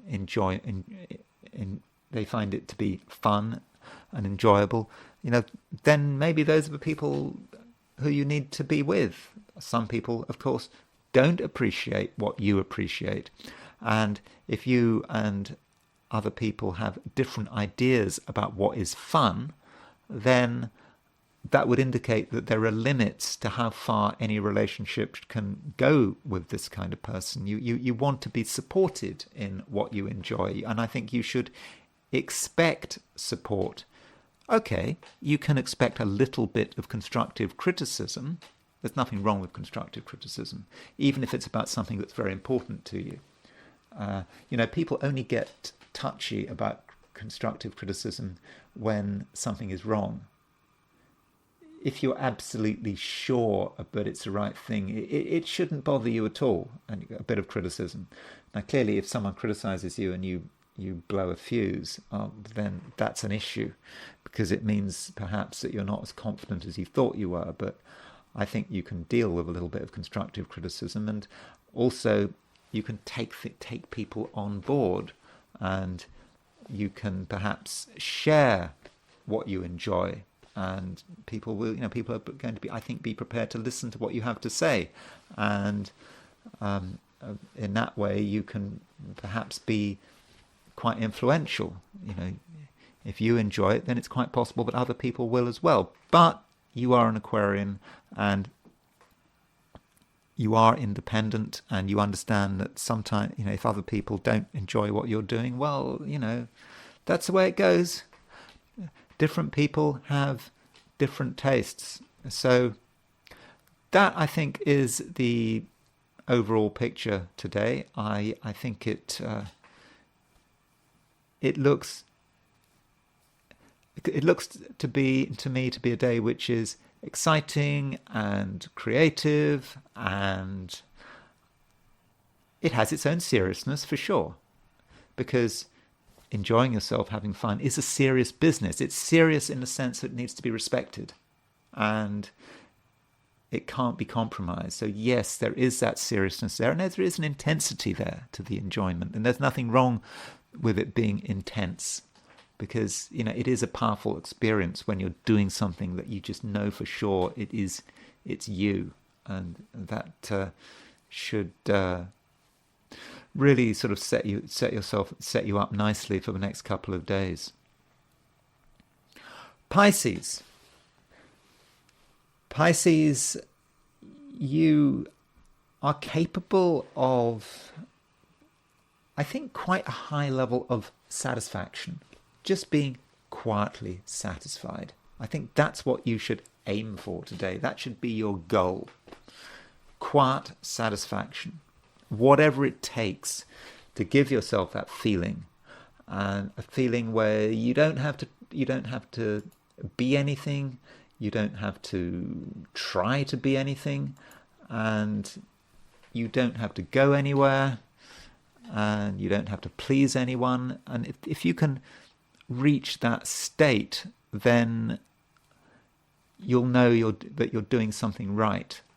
And it's all very natural. It's nothing that you have to take massively seriously. You can just be yourself without trying. And when you're on home turf, without being bothered, without being criticized, you can almost reach a state of bliss, and everything can have its blissfulness, can't it? Simple things. So it's a very, in a way, it's kind of a bit of a Zen day, isn't it? for Pisceans, even when you're doing something that is supposedly boring, I think you're going to quite enjoy it. You're going to enjoy the simple pleasures, making something whole, making something cleaner, making something in its own way a little more perfect, but at the same time understanding that perfection is, of course, an impossible ideal, but trying your hardest, getting into the zen of the day, and not forcing things is definitely the way forward. Now, we do have to be realistic at the same time. We live in a social world, and you can be self-contained but not completely isolate yourself. But without isolating yourself, you are connected. And the moon is making a conjunction with Jupiter. It's making a sextile to Mercury, and I think that conjunction with Jupiter and the sextile with Mercury does actually make you quite communicative in a quiet kind of way, not in a dramatic way, not giving, not producing massive letters in neon lights. That's not what it's all about. It's just about quietly communicating with another person who you are, and everything is at a low level. And with low level communication can come an appreciation. So you and another person can start to appreciate each other. And again, it's not about drama. It's perhaps about creating security. And it's not just you that want security. I think that the people that matter want security. And perhaps that's almost a way of telling whether or not someone can be trusted. If someone is looking for grounding and looking for an end of uncertainty, then perhaps right now that's the kind of person you should be dealing with, you should be interacting with, because that should be what we all want fundamentally. Certainly the ending of uncertainty. You don't want excitement, you don't want uncertainty, and you certainly don't want people who are craving excitement. You want people who are looking for a quiet life. And so in that sense you can find a shared purpose and a shared set of priorities today, and that can make you comfortable. But whatever's happening today, Pisces, it does have to be on your terms. If it's on your terms, it's absolutely fine, and there's no need to worry. And in the process, I think you can actually give people some good advice. You're good at giving solid, grounded advice. The advice may not be particularly exciting, but it's what people want to hear, and I think it's what people need to hear. And those are my forecasts for the 12 signs. And I am now going to look at today from the perspective of the I Ching. So I asked the question, what is Tuesday going to be like for those watching the I Ching section of this video? And the first hexagram I got was hexagram number 40, which is deliverance. And this hexagram doesn't move, no moving lines. So what deliverance means is that we have the opportunity to get out of a difficult situation. Something we're involved with, which we're not happy about, we're not comfortable with it. And we have an opportunity to just leave. Now, this hexagram doesn't move. There are no moving lines. So perhaps that indicates that it's not necessarily a pressing situation today. But still, we should think about what we're involved with and whether it's actually worth pursuing. And there is a sense that there is a danger of loss or damage if we continue with something. And perhaps we thought that there was no choice. We just had to just go on with it because, maybe we'd made commitments, we'd made promises, or there just simply was no exit. Maybe we'd signed a contract or we'd agreed to do something. It just didn't seem to be any way out. Or it just could have been something in our head. We just sort of we just got into our head this fixed strategy and we were not going to change our mind. But with deliverance, we can change our mind. We can get out of something. There is a way out, but don't leave it too long, because this hexagram is,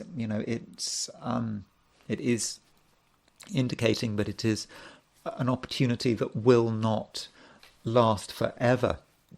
Now, because it's a locked hexagram, we can perhaps get some further insights into it by looking at the nuclear hexagram. And the nuclear hexagram is, of course, when you knock out the top and the bottom lines.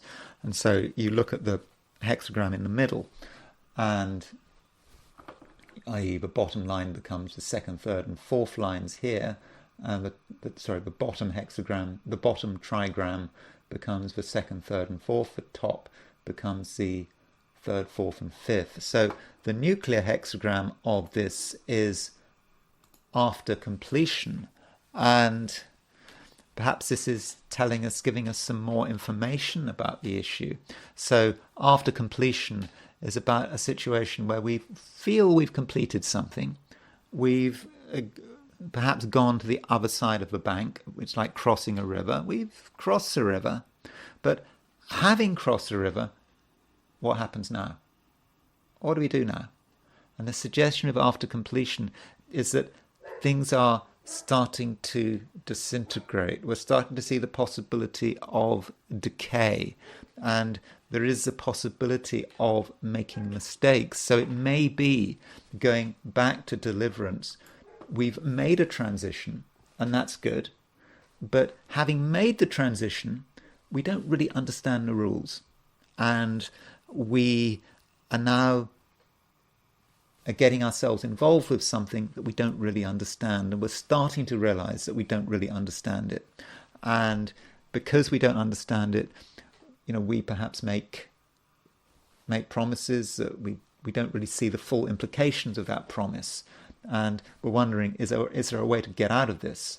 Or, we've made a decision. We feel we can't change our decision, but we can. And so it's a very simple message here with deliverance. I don't think I need to talk much longer or any longer about it at all.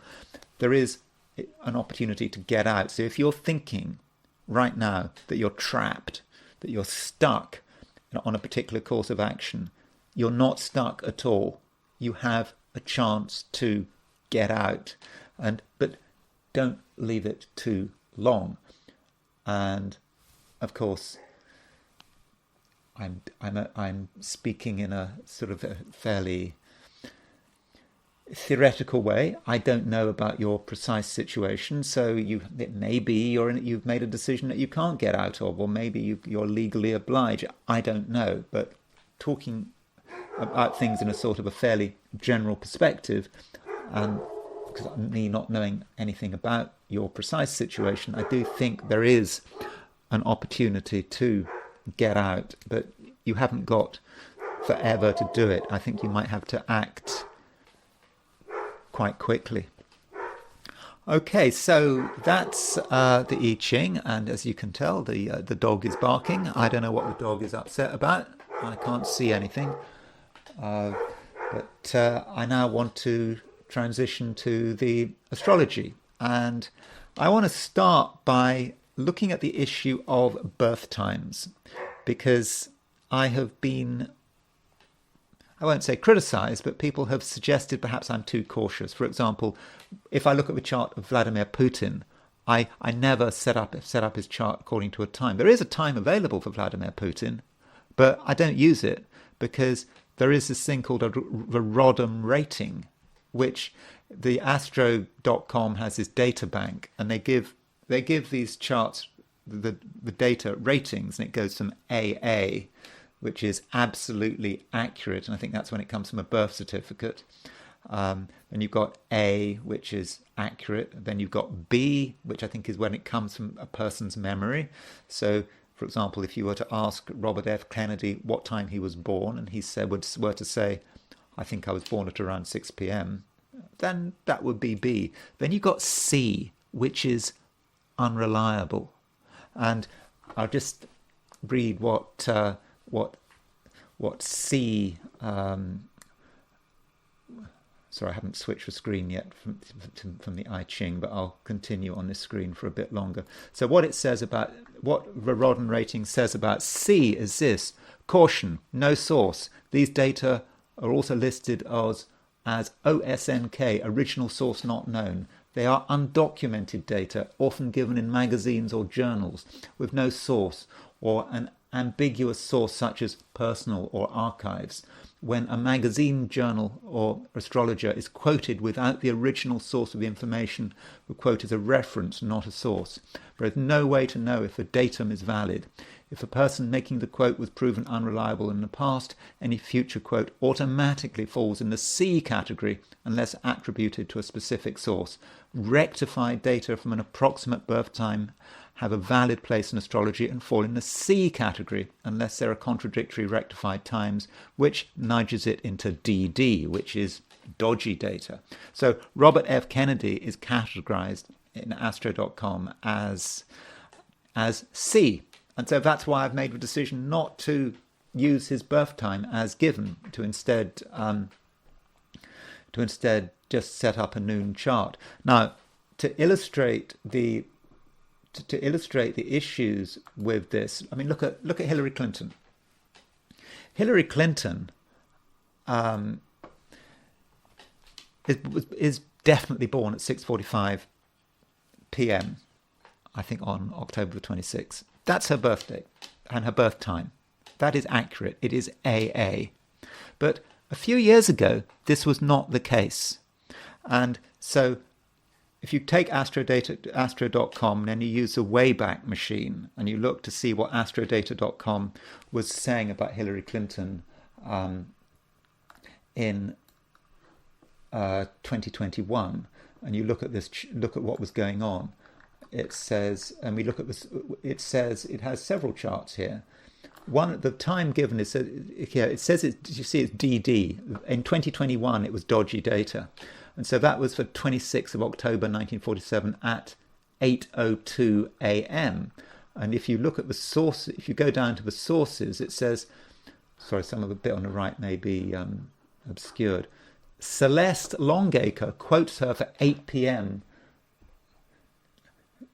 Kit Burrer writes, I can obtain the 8 p.m. data. I've used this data for years. since before Bill became a presidential candidate the first time, and I received it from a very dear friend and good client who knew them well, whose identity I cannot reveal.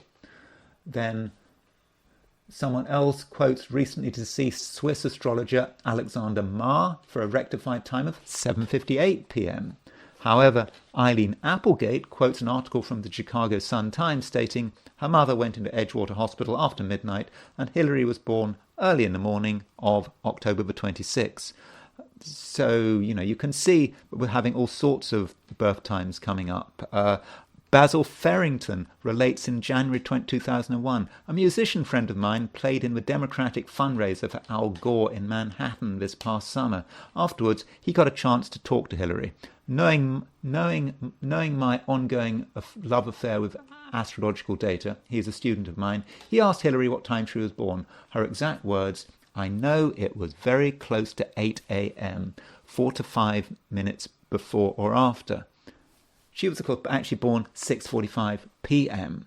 So there would have been a load of astrologers coming up with charts for the morning when she was born at 6:45 p.m. And it just puts the whole craft at risk. You can agonize and do these precise calculations on a chart that is wrong. So that's my problem with Robert F. Kennedy's chart. Robert F. Kennedy is C. Someone said that someone had got access to Kennedy records, and that is somehow enough. And to be precise, if we look at what's said on, if you go to astro.com for Robert Kennedy, for his horoscope, let's see what. So here is what Astro.com says about the source for Kennedy's horoscope. It is, astrologer Jude Cowell claims on his blog, Stars Over Washington, that astrologer Matthew Swan collected this data from a family's astrologer in the mid-1970s while summering on the Cape during his childhood. So you can see the problem. But a lot of astrologers seem to be absolutely comfortable with going for 5:32 p.m. and you will see that Astro.com gives the Robert Kennedy data as C. It's not A, it's not A, it's not A, it's not B, it's C. So that's why I do feel very uncomfortable going for a precise time for Robert Kennedy. Still, I did want to just look very quickly at Robert Kennedy's chart. In terms of this data, just to see how we might be able to sort of make some sense of it. So here is the chart I normally use for RFK. I've just gone for a noon chart. You'll notice I haven't got any house cusps. I just go for 0 degrees Aries onto the left. Now, if we go for the time chart, we get this, 5:32 p.m., 2:15 Leo rising. So how would one quickly try to ascertain whether or not the RFK time chart worked? Well, we know, I assume, that the biggest event in RFK's life was, I suppose, the assassination of his father when he was 14. So what we might do is we might just see what was happening to him when his father was assassinated, and so I suppose you would start by looking at you would just put the time chart next to Bobby's assassination, and just see if there are any particular transits to the ascendant or to the midheaven.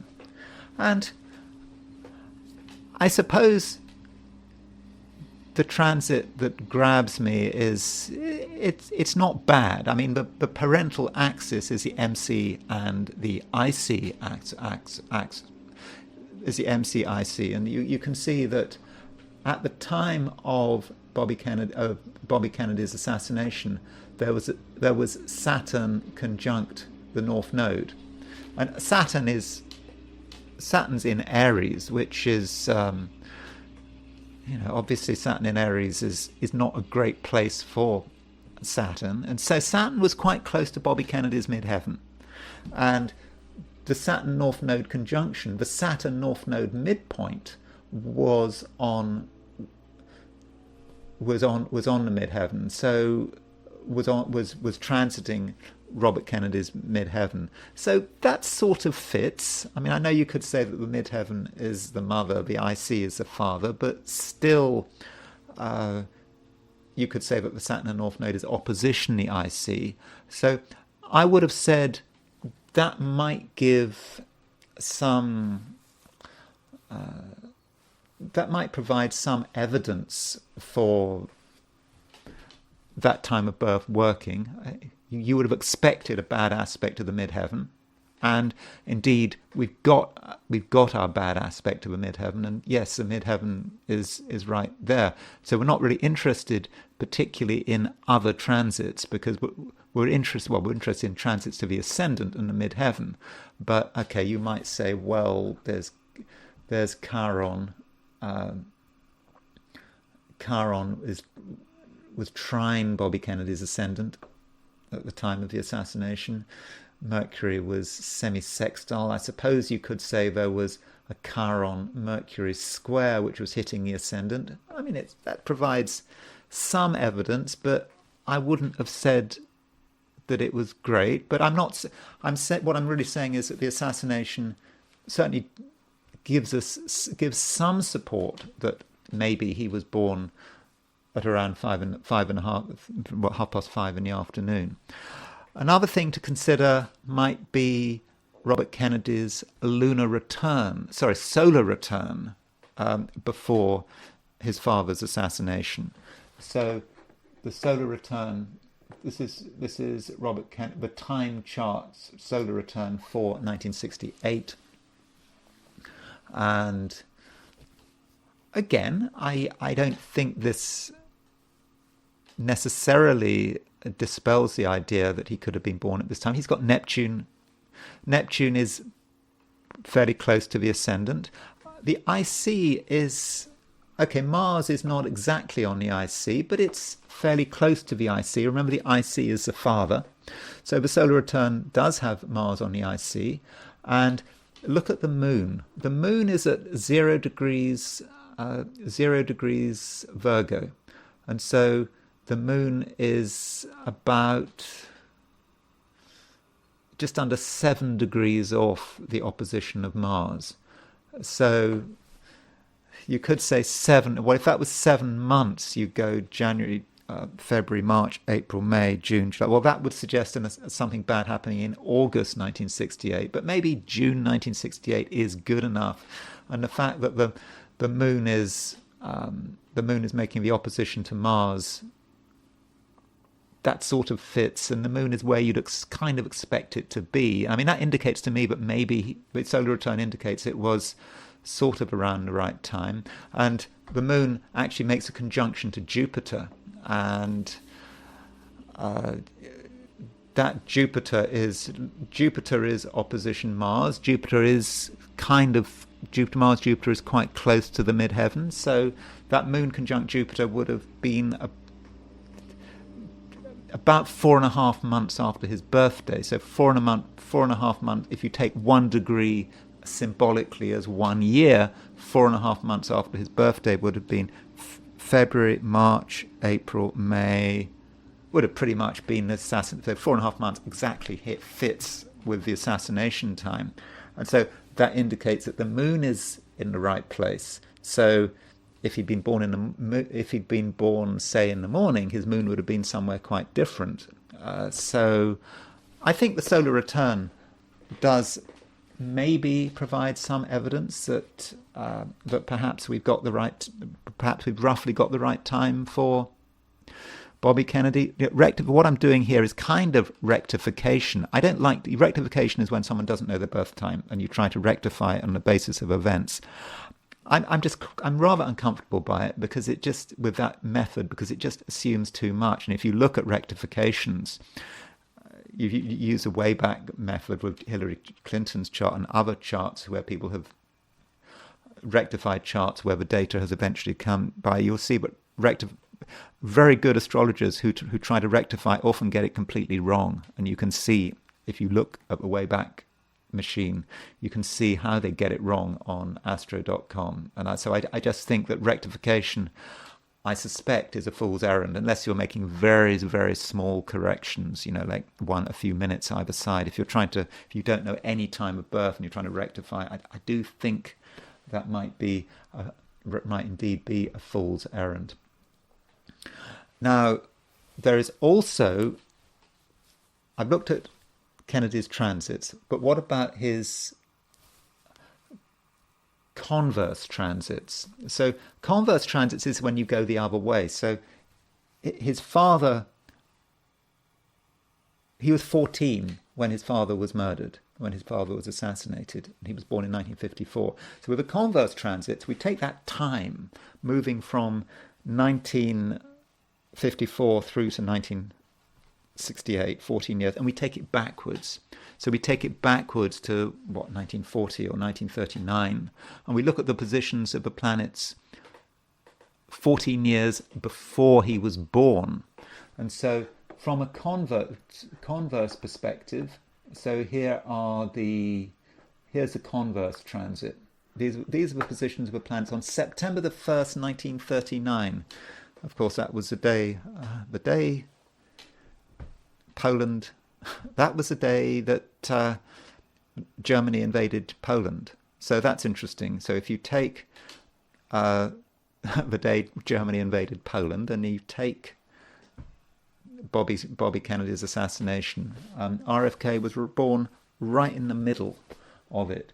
So maybe, actually, I hadn't thought about that. Maybe that indicates something about him, and somehow the trauma of Germany invading Poland and the trauma and the start of the Second World War effectively in Europe and the trauma of his father's assassination, they're all linked. So maybe RFK is, I don't know, he's really linked to something quite collective and cosmic, and he's at the sort of intersection of these two events. I don't know, that's just a theory. But so these are the positions of the planets 14 and a half years before he was born. And look at Pluto. Pluto is at 2 degrees 5 Leo. And look at Saturn, it's at 0 degrees. We've got 0 degrees 59 Taurus. So there was a Pluto-Saturn square. Now, if we then go and compare the converse transits with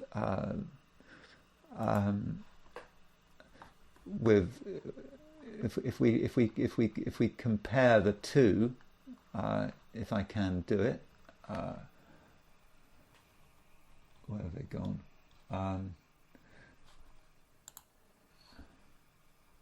There we are. If we compare the two, you will see that Pluto was exactly on RFK's ascendant. And so Saturn was sort of squaring his ascendant. And so that's kind of a thing we'd expect. So, I mean, I should be looking at other events, but, time, I haven't got so much time. And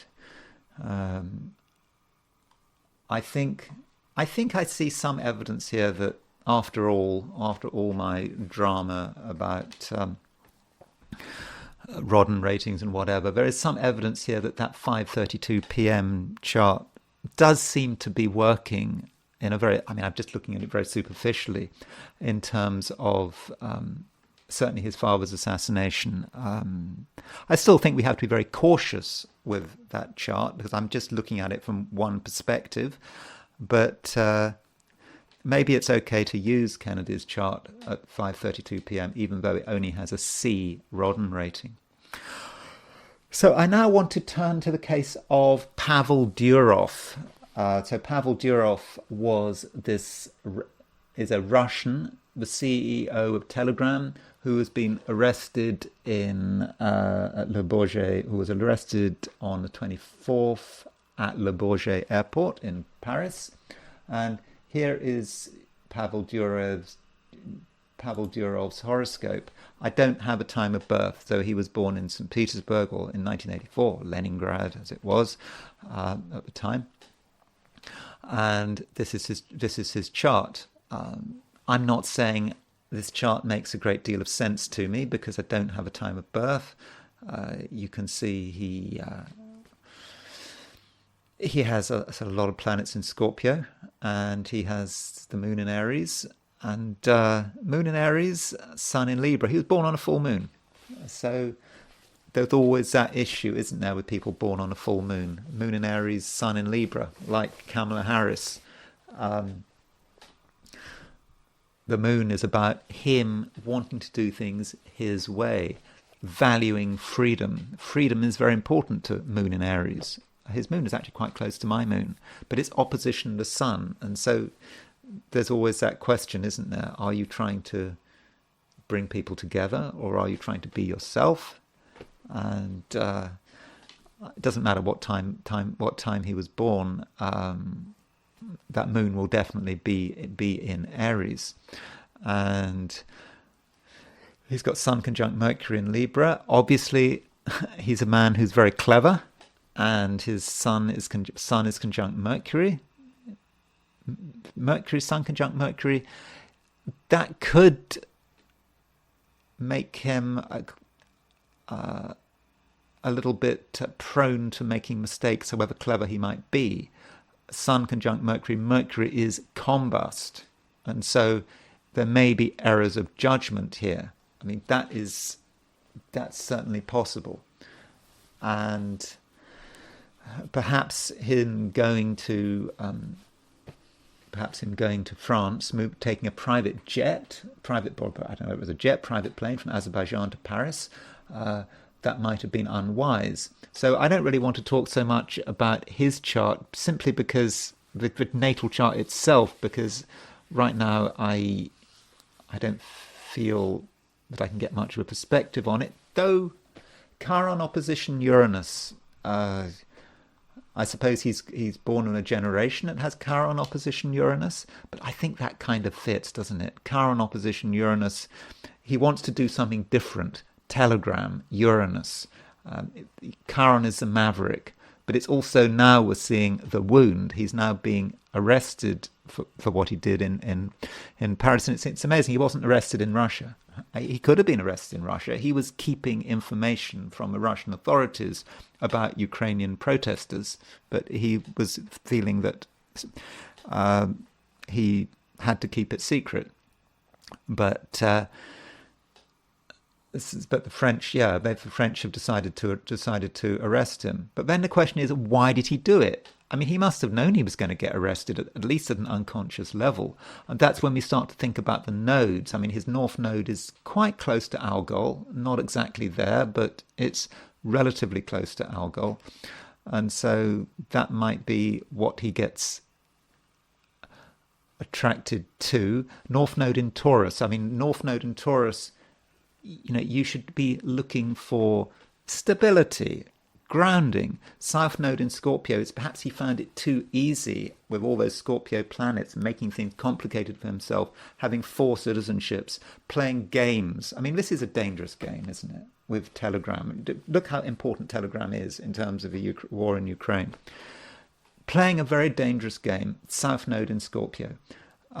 You've got very powerful forces, both in Russia and in the West, who may want to get him or may want to restrict his freedom. So how does he play this game? And of course, he has 4 citizenships. Difficult to know where those 4 citizenships are. There is a generational side. I mean, he is the generation that has Neptune in Sagittarius, Uranus in Sagittarius. So, this is the generation who, they want their freedom. They grew up with the internet.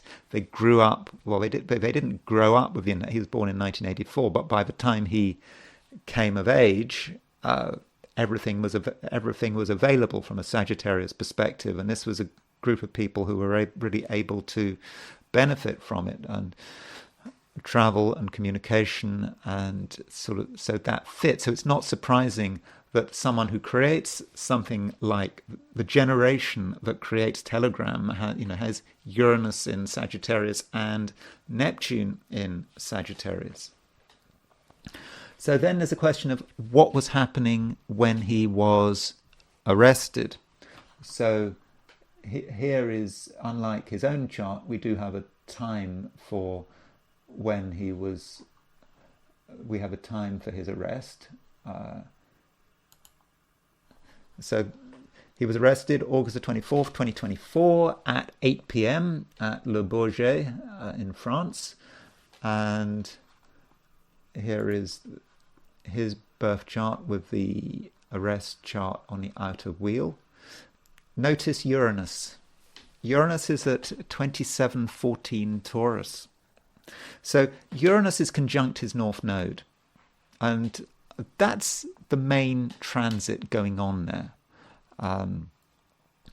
So North Node, you could say, is his destiny. He was supposed to keep things simple. That was what he was supposed to do, and yet he has decided to make things very complicated for himself by going into his South Node in Scorpio. Uranus on the North Node, perhaps playing games, having these Scorpio principles that he was going to hold on to. But Uranus in the North Node, on the North Node, he perhaps reminded him of something. Maybe at some level, he deliberately went to France to remind himself of what security really meant, what he needed to be doing.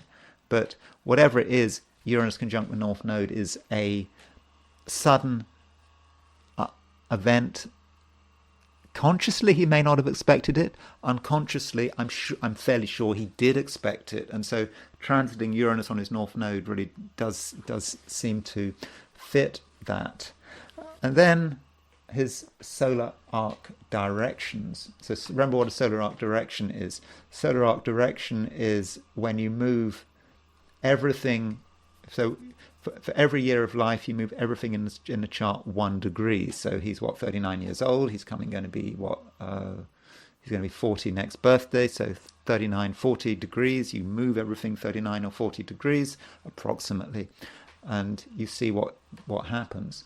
So here is his here are his solar arc directions for when he got arrested. The solar arc direction goes to November the 19th, 1984. And so here is his chart, his horoscope in the middle.